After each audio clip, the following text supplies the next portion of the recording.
আচ্ছা, তোমরাও কি বাড়িতে থাকা যেগুলো জিনিস ইউজ না হয় ওই জিনিসগুলো দিয়ে কিছু ডেকোরেটিভ আইটেম বানাতে পছন্দ করো? আমার তো ভীষণ ভালো লাগে। অনেক দিন থেকেই বাড়িতে এই বাঁশের ঝুড়িটা পড়েছিল, তারপর আমি ভাবলাম এটা দিয়ে কিছু করা যাক। তাই আমি এই যে আর্টিফিশিয়াল প্ল্যান্টটা আছে এটা আনিয়েছি, এনে একটু এটার মধ্যে ফুটো করে একটা রশি ঢুকিয়ে দিয়েছি। এটা কিন্তু পুরোপুরি আমারই আইডিয়া, এটা আমি কোনো জায়গা থেকে কপি করিনি। আমি ভাবছিলাম কি করা যায় কি করা যায়, তারপর ভাবলাম এইভাবে কিন্তু করে দেখাই যায়। ভালো না লাগলে কি আছে, লাগাবো না, বাট ভালো যদি লাগে জিনিসটা ইউজ তো হবে। তারপরেই ওই ফুটো জায়গা দিয়ে যেটা রশি ঢুকিয়েছিলাম ওই রশিটা এই বাস্কেটের কোনো একটা ফুটো দিয়ে ভালো করে ঢুকিয়ে আমি ফিক্স করে নিয়েছিলাম। আর বাস্কেটটার মধ্যে যে হ্যান্ডেলটা ছিল এটাকে টেনে বের করে দিয়েছিলাম।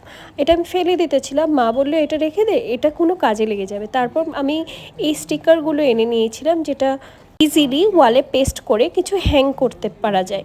তারপরে এটা ভালো করে লাগিয়ে দিয়েছিলাম, আর এই হলো ফাইনাল রেজাল্ট। আমার তো দেখে ভীষণ ভালো লাগছিল, তোমাদের কেমন লাগছে জানিও। আর তোমরাও কি এইরকমভাবে নিজের থেকে ইউজ না করা জিনিস দিয়ে নিজের মনের মতন সাজিয়ে ঘর সাজাতে ভালোবাসো? আমি তো যখনই বাড়ি যাই মা আর আমি মিলে কিছু এইসব খুঁটিনাটি করেই থাকি। তবে তোমাদের ভিডিওটা কেমন লাগলো জানিও, আর ভালো লাগলে একটা লাইক করে যেও। টাটা।